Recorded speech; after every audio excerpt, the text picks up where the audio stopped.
ओम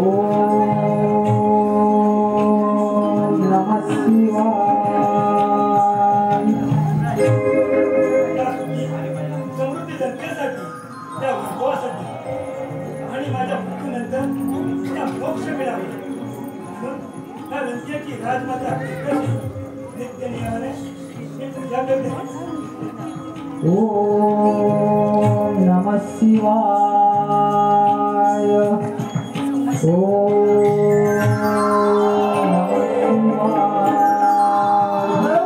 सांगितल्याप्रमाणे कैलासाला जाऊन महादेवांचा आत्मलिंग तर घेऊन येतात, तत्पूर्वी राजमाता कैकसी तिचा शुभाशीर्वाद घेऊन आपल्या कार्यास प्रारंभ करू।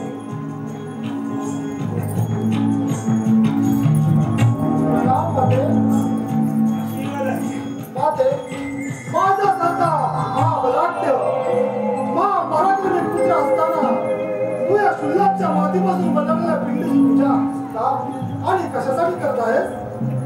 मी या पिंडीची पूजा यासाठी करते की माझ्या मृत्यूनंतर मला स्थान कैलास पर्वतावर मिळालं। असं पाहिलं तर या लंका नगरीमध्ये शिव मंदिरही नाही आणि शिवलिंगही नाही। म्हणून या मातीपासून बनवलेल्या पिंडीची पूजा करते। मला वाटतं सुवर्ण लंका नगरीची राजमाता कैकसी यापुढे त्या शुल्लाच्या मातीपासून बनवलेल्या पिंडीची पूजा करणं शक्य नाही। मी कैलासाला जाऊन महादेवांचा आत्मलिंग घेऊन येईन आणि त्याच आत्मलिंगाची राजमाता कैकसी नित्य नियमाने पूजा करेन। पण कैलास बरोबर देवांकडून आत्मलिंग आणण्याशिवाय शक्य नाही। अशक्य! ब्रह्मांडातील मुनिजनता ज्यांच्या पूर्वात कुणाचे ब्रह्मदेवांचा 6 माणसाचा वैभव आहे, ज्याची लंका सोन्याची आहे, त्याला अमरत्व प्राप्त आहे, त्याला दशभुजा शिला प्राप्त आहे। अशा दशानंद रावणाला अशक्य माहित नाही, कारण रावण स्वतःच्या शक्तीनिशी कालालाही पकडून जाऊ शकतो।